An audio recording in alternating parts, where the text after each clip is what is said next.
बिस्मिल्लाहिर्रहमानिर्रहीम। अल्लाहुम्मा सल्ली अला मुहम्मद व अला आले मोहम्मद। हज़रत मोहम्मद मुस्तफ़ा सल्लल्लाहु अलैहि वसल्लम और आपकी आल पाक पर लाखों करोड़ों दुरूद सलाम हो। आज जी मैं मोहसिन अली आपको अलफ से मीम तक के सफ़र के मतलब बताऊंगा।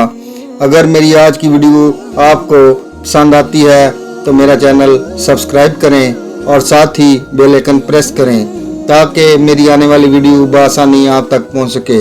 चलते हैं जी और आपको बताते हैं।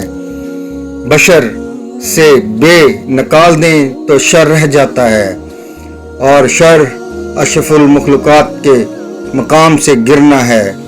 शर को बिस्मिल्लाह वाले ने बिस्मिल्लाह की बे अता करके इसको शर से बशर बनाया। बशर को यहाँ से आगे की तरफ सफ़र करना है ना कि पीछे की तरफ। यहाँ से अशरफ का अलफ हटा लिया जाएगा और शरफ की तरफ इसका सफ़र शुरू होगा। अब इसे मज़ीद शरफ हासिल करने होंगे और शरफ के लिए ये मीम का मुहताज है। मीम की मदद से ही ये शरफ से मुशर्रफ होगा। आहद में मीम मिला तो अहमद हुआ। अब इस बशर का सफ़र अहमद की दाल से शुरू होगा जो कि दुनिया है। दाल से ये मीम तक पहुँचेगा जो कि मोहम्मद है सल्लल्लाहु अलैहि वसल्लम।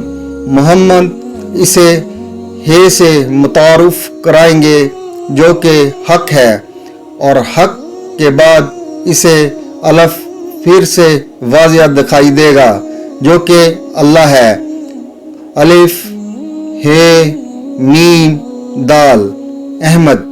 शर को बे की ताकत दे के बशर बनाया और अलिफ से शरफ दे के अशरफ का मुकाम बख्शा। अलिफ लाम मीम। आप मीम के इस तरफ खड़े हैं ना कि अलिफ के इस तरफ।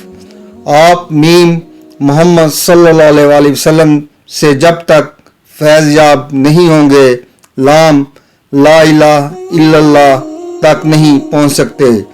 लाम की रोशनी के बाद ही आपको अलिफ अल्लाह का मकाम दिखेगा। यही आपका सफ़र इम्तहान है जो इश्क के बिना मुमकिन नहीं। अगर इस सफ़र में कोई इश्क वाला रहबर मिल जाए कि जिसे मीम से आशनाई हो तो फिर अलिफ तक पहुंचना आसान हो जाता है। ये दुनिया एक बाज़ार है जो जल्दी बंद हो जाएगा, इसीलिए अपने रहबर की तरफ लौटने में जल्दी करें। दुआओं का तालिब मोहसिन अली शाह। अल्लाहुम्मा सल्ली अला मुहम्मदिन व अला आले मोहम्मद।